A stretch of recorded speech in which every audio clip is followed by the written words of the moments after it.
راجلي نسى تليفونه في الدار، انا هزيته قلت غدا للخدمه نديه ليه في طريقي. ايوا تما فين غنتصدم صدمه عمري. انا مريم ملي كانت عندي 18 عام كانت امنيتي نكمل قرايتي، وحنا في العائله ما كايناش عندنا شي بنت ولا شي وحده كيخليها باها تكمل قرايتها، وانا كانت امنيتي نكمل الباك ونوصل لشي نيفو زوين. ايوا ونتوظفت انا فحالي فحال سيادي. ايوا حنا عندنا في العائله لا مشات شي وحده حتى وصلت للباك وكملت كتسمى بنت ما مزياناش وما مربياش وباها ما عرفش يربيها.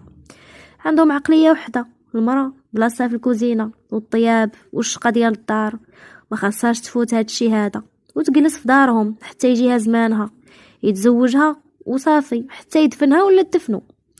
المهم نهار نجحت في الباك نجحت بواحد النقطه اللي غادي نقول لكم كتفرح القلب وكتفرح الوالدين. ايوا بدا كنجري زعما الوالد غادي يفرح معايا. ساعه منين هبط نكدها عليا